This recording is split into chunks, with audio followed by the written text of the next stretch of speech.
If you were patient enough to watch my previous video to the end, you probably already knew that my recovery wasn't as easy as I thought. So in today's video, I'll update y'all with what happened to me after 10 days of recovery from my surgery during our honeymoon in Australia. Melbourne. I'm not sure if it's gonna be a travel vlog or a medical experience video, but it will definitely be an adventure. You ready? Let's get started. We landed in Melbourne and stayed there for 4 days. Even though jet lag and recovery made me feel a little bit off, I was still able to walk all day long in the zoo and aquarium. You want a hug? You want a hug? Eat whatever I want to eat, drink coffee and wine like nothing happened. 4 days later, we took a boat to the Intercontinental Resort on Hayman Island, which is the only resort on this island. They have 300 staff running different restaurants and activities. The hotel room made me feel like I was on the proper honeymoon. Here's a quick room tour.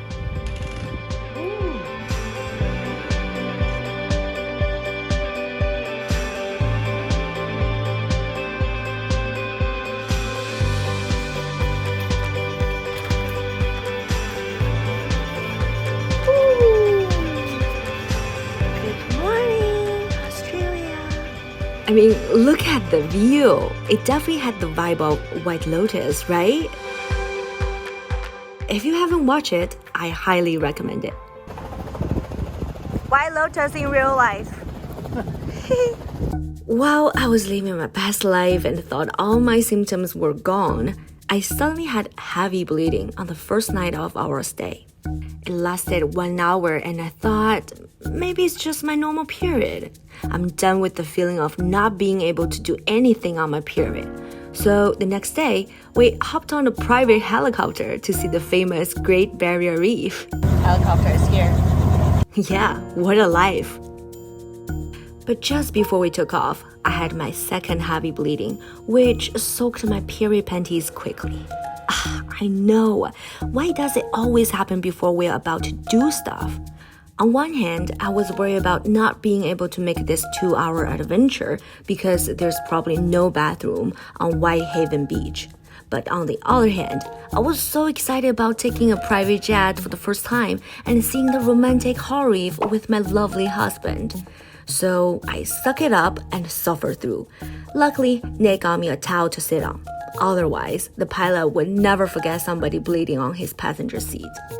Oh my god, even think about it makes me feel embarrassed. We took it easy for the rest of the day and had a peaceful sunset watching. My bleeding slowed down. Everything seems perfect. It should be. I told myself the surgery was successful. What else could go wrong?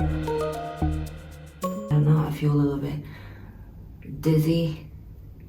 And my heart rate is really fast.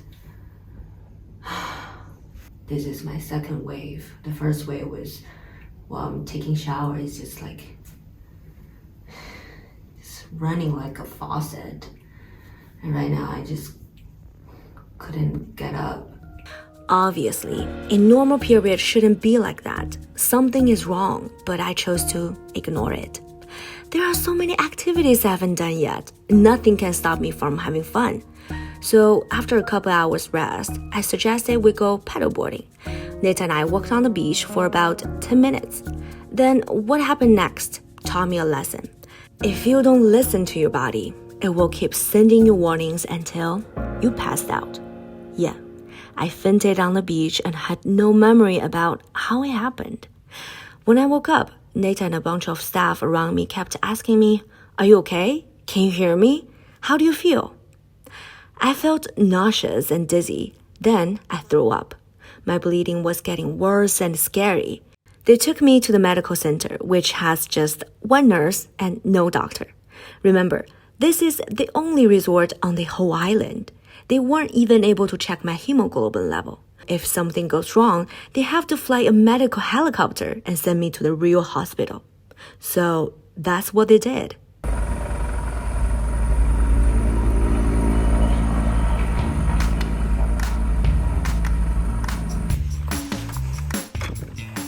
They're on the honeymoon too.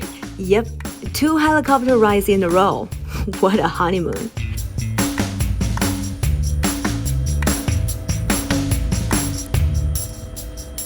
Hope the insurance can cover this fee. Here we go. I ended up visiting the emergency room again. The doctor ran a bunch of tests and suspected it was an infection from my surgery. Infection? I didn't use a hot tub or tampons or have sex after surgery. Where did this infection come from? Girls, you don't need to be afraid. Fibroid surgery is not a big deal. Apparently, every surgery has a risk of getting an infection. The doctor prescribed me 2 types of antibiotics and I left the hospital the next day. So right now, where are we now? Mackay, Australia. Yeah, it was fun. First time fainted. It's like a dream. I have no idea. I don't remember anything. We took a boat and got back to our hotel in 24 hours. That's right. So this is Linda, the best nurse I've ever had in Australia. My best patient too. Don't tell anyone. Now our adventure keeps going. Now we are officially leaving Intercontinental. Next stop, Sydney.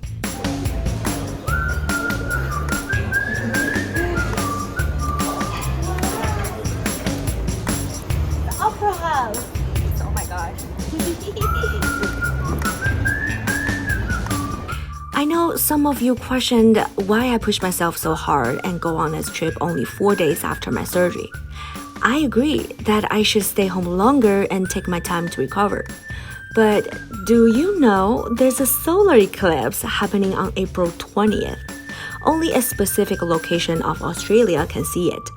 We booked this trip almost a year ago and both of us are very psyched about it. Nate describes this as a life-changing experience. This ship is so big. Oh my god, look at this. I couldn't even fit in my camera. I have to do this. I haven't seen it yet, but I'll update with y'all in my next video, if nothing scary happens again. So stay tuned. I'll take it easy from now on and see you in the next video. Bye!